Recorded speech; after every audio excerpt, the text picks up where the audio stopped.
What's up, everyone? Welcome to another poker vlog. Right off the bat, I just want to say thank you to everyone who watched my last video. Obviously, it was a big winning session, so we were super pumped about that. Got a ton of views right out of the gate. I don't even know, like over 5,000 views in like less than the first 12 hours. So that was an amazing feeling. I guess people like the Monday uploads and massive winning sessions. So I wasn't really trying to have huge winning sessions, but I guess I'll go ahead and try and win a whole bunch of money every single time, since apparently that is great for the videos. We are on our way right now to play another home game here in Springfield, Missouri, trying to build on the run good from last session. Obviously, it was insane. We had so many pocket pairs, so many like great spots. Yeah, it was just nuts. So we'll definitely take that. Hopefully we can replicate that a little bit today, although you have to expect variance to push back a little bit, because that was completely insane and not something you can really expect to happen very often at all. So we're gonna go ahead, get after it. Let's jump into some hands.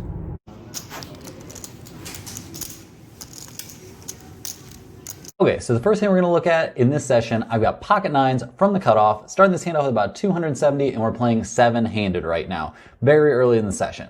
Low jack opens to $7. I go ahead and make it 20. Both the low jack and the under the gun player make the call. Flop comes down 7 high, so great flop for us, all things considered. It's pretty tough to flop all undercards with pocket nines, so we're happy about this.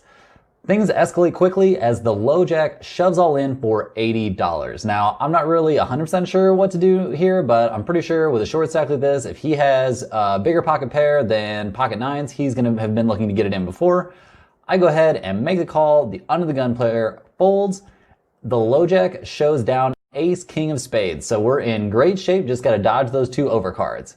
Turn comes down 2 of diamonds. And the river comes down the ace of clubs. So we immediately take a little bit of a bad beat in a very early pot, kind of irritating. Would have been nice to start off the session well. Unfortunately, we're gonna go ahead and add on for 100 more because we just took quite the little whack to our stack in this pretty unfortunate hand. I guess we can't be too upset about it though. We played it well, so we will take it and just head on to the next one. In the next one, we have Queen 10 offsuit from the hijack, starting the hand off with about 280 after adding on there. Under the gun limps, low jack makes it 10. I go ahead and make the call, and the under the gun player calls as well. So we're going very multi-way to the flop with a hand that I probably should have just folded. Flop comes down 10 high with 2 clubs, so pretty good flop for us. Under the gun player checks, low jack goes ahead and leads out for 20. I make the call with top pair and some backdoors, and the under the gun player calls as well. Turn comes down a very interesting card for us. Turn is the 10 of clubs. So now we have that third flush draw and we have trips. So definitely not looking to have the flush come in here. Under the gun checks, low jack bets 60. I like to just go ahead and make the call here. I think we can be up against some smaller flush draws. We obviously have all the full house outs. I don't think I can fold, but I'm not super excited with the situation. It's obviously been very multi-way this whole hand, so kind of a weird spot. Kind of the spot that you get yourself into when you're playing Queen 10 offsuit from the hijack. Anyway, river comes down, a really interesting card. River is the ace of clubs. So we don't hit a full house, but we have the second nut flush now. So pretty odd spot, especially when the low jack shoves all in for $120. Not really sure what I should be doing here. It's a paired board. I've got the second nut flush. I don't think he's gonna have that many full houses here necessarily. I'm not really sure what to do. With the second nut flush, I just go ahead and put in the call, not really knowing if this is gonna be a smart move or a bad move. You guys can let me know in the comments whether you think this is a good move or a bad move. Obviously, I'm advocating for just folding Queen 10 pre-flop here, but anyway, I make the call and he flips over 9-8 of clubs. So we went ahead and just got extremely lucky on the river by hitting the higher flush than him. Yeah, so we win a big pot. Really nice to take this one down. Don't feel very proud of how we played it, but beggars can't be choosers. We'll definitely take this win. So a little while later, after some kind of standard chipping down, we look down at pocket threes from the button, starting this hand with about $350, and we're still playing seven-handed, or once again playing seven-handed. I can't remember if we had some people get up from the table or what was going on. But under the gun makes it 10. I go ahead and call once the action gets to me, and we go to this flop heads up. So it's pretty weird to just go heads up here with us in a single raise pot, but whatever. Going heads up. Flop comes down, a fantastic one for us. We are flopping middle set here. Under the gun, leads into us for 20. I think it's pretty standard here on such a dry, ridiculously low board that we just make the call. Turn comes down, the 2 of clubs, pairing the board. So we immediately boat up. Very happy with that for obvious reasons. We're not looking to really lead out here, obviously, because we're not looking to become the aggressor in this pot. After the under the gun player checks to us, obviously his under the gun opening range is not going to connect to this board in any perceivable way at all. So I just go ahead and check back, hoping that he can improve a little bit so I can get some more value. River comes down, the queen of spades, so it completes the flush draw. We're super happy about that. If he could have a flush, that would be fantastic for us. He checks. I go ahead and bet 15, hoping for some sort of crying call from whatever he could have. Even something as small as maybe ace king could give us a crying call here. But we get some fantastic news. He raises us to 35. So obviously nothing else to do here but try and go for some more value. Our little trap worked. Clearly he's caught up in some way. I go ahead and raise it up to 115, thinking that there's a very reasonable chance he thinks we're just trying to steal it here on the end and we're not going to get him to call for very much. But turns out we can get him to put some more money in because it looks like he thinks about a raise. Then he goes ahead and makes the call. He mucks his hand. We're good. We don't get to see what he had. He aggressively implies that he had a flush.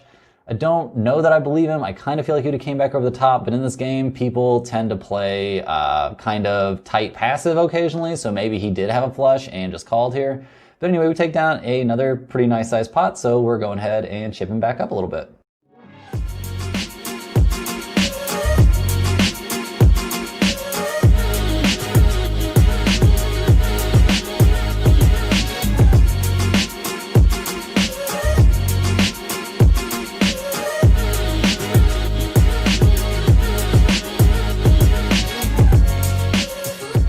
So a little while later, we've got king 4 of spades from the big blind, starting this hand off with about 450. There are 2 limpers, and I go ahead and just check my option here with this okay hand to have in the big blind, but obviously not something I'm looking to shovel a bunch of money in with. Flop comes down, a not very good one for us. Flop is 8-7-2 with 1 spade, so action checks through. We're not looking to get involved really at all. Turn changes that a little bit. Turn comes down the king of clubs. So now we've got top pair, no kicker. Seems like a pretty good spot given all the action that's taken place so far, but it's a limp pot, so any kind of craziness could definitely happen. I go ahead and lead out for 15. The button makes the call and the other player folds. So the river comes down, the ace of diamonds. Obviously not our favorite card, but since this was pre-flop limped pot, I don't think we need to be too worried about very many aces. I go ahead and check. And the button bets out 40. I think this is a pretty straightforward call from us. I don't know how many aces he's really gonna have where he's just going to just limp from the button. Like if you got an ace from the button and you're facing a limp and then the blind and just the blinds to go through, you're gonna put in a raise. So I think we've got a very straightforward call here. We think about it for not too long, put in the call. Our opponent does not flip over his hand. We flip over our king and it's good. So we once again don't see his hand, but we take down this pot. I'm very happy with how I thought through this one. Seems like a very good spot. So we'll take it, win that little hand, feel good about how we thought. A little while later, we look down at queen 10 of spades from the cutoff, starting this hand off with about 500. It limp folds to me as it often does in this game. I go ahead and make it 15. And only the big blind makes the call. He's one of our favorite players in this game. If we're gonna lose money in this game, we wanna lose to him. He's a great guy, love playing with him. Seems like a good human being. Flop comes down, ace 10-4 with 2 diamonds. So we flop middle pair here.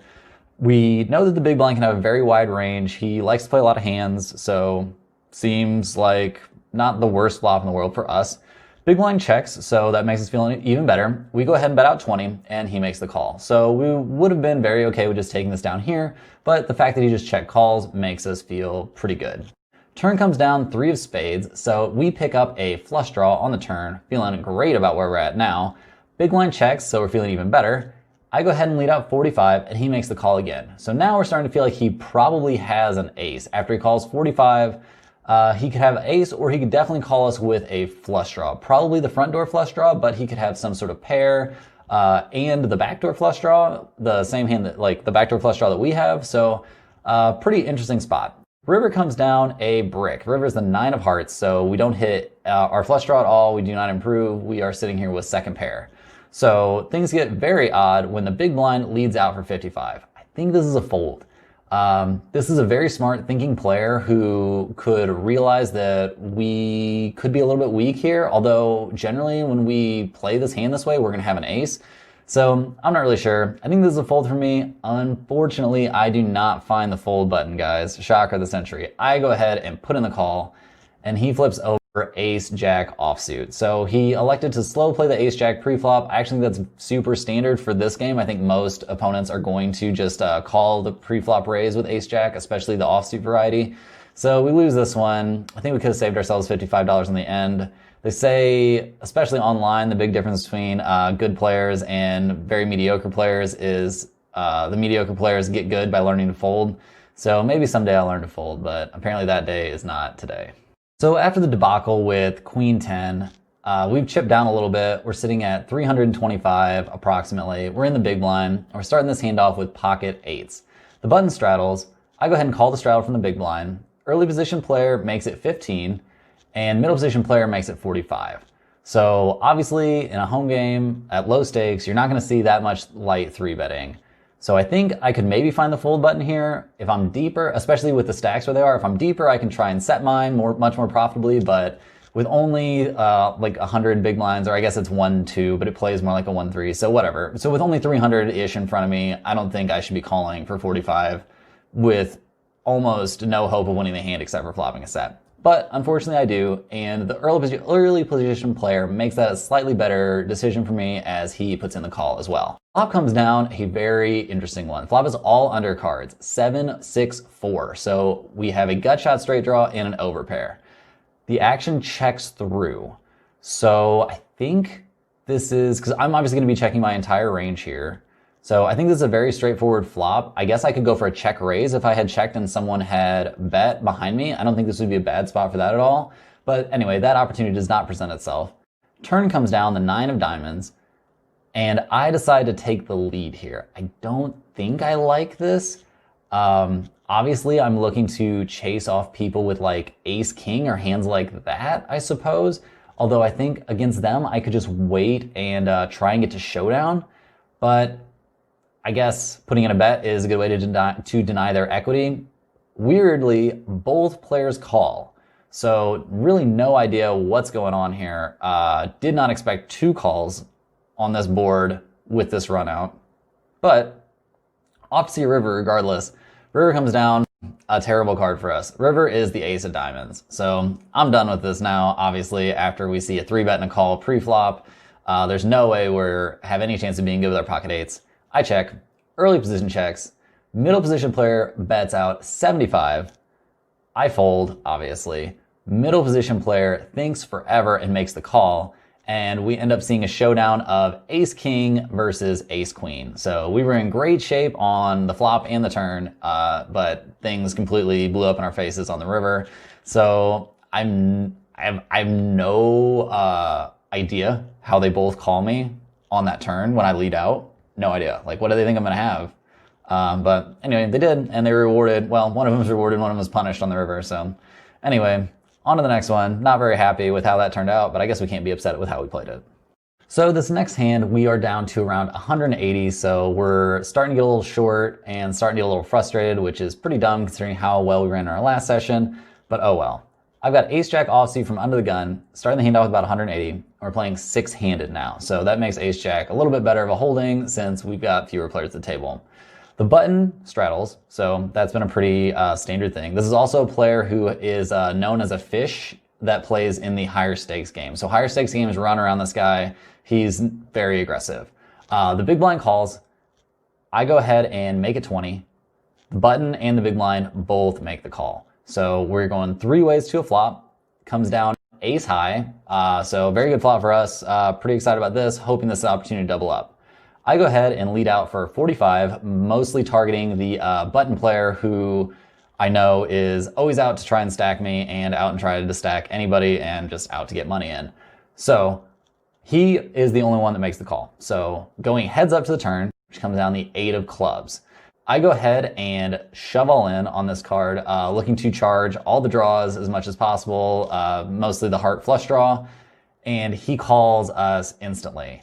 Well, the bad news is he flips over pocket 4s. So he flopped a set with the stack sizes where they are. There's no way we were getting away. This isn't a player that we enjoy losing to in any way. It's not our nemesis from the last video. He's been MIA for a long time since then. Although I did see him at the local casino recently. But yeah, so we get busted there by the player that's widely regarded as a whale, and we are just not in a good spot. So time to go ahead and hit the road and try and take this loss with a smile, since we ran so well last time. But I'm not very happy with how things went. I'm not super happy with how I played, but I don't think there were too many mistakes that I made that were super avoidable. So anyway, that's it for this session. Well, we're driving back already. I think everybody knows what that means. It's still daylight outside and you're on your way home from a poker session. It is usually not a good sign. Things did not go our way. I guess maybe we deserve that a little bit after how well things went last time, but I'm not super unhappy with how I played, I don't think. Fairly interesting session, had some interesting hands. Last one's definitely cooler. Maybe I should have full reloaded, although I don't think that would have mattered, especially against this player. I would have for sure got stacks in with top pair, decent kicker.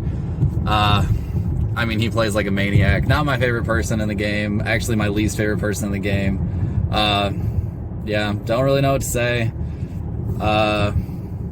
Yeah, thanks for watching. I really appreciate it. I know this was not as exciting as the last video, but we will do our best to re-up the excitement next time out and put up another huge winning session. Thanks for watching. Everybody who's shared my videos, thank you for doing that. I really appreciate it. Doing our best to put out some decent content. We want to get footage of like the actual play at the table, so eventually we will hopefully have that. But yeah, that's all she wrote for this one, guys. So thanks for watching. Don't forget to like and subscribe. Definitely give me a thumbs up. It helps a lot and lets me know that there are people out there that like my content. So anyway, I'm gonna go ahead and get to work editing this and editing the next one and bringing you guys all the videos that I can. So have a good one. See you next time.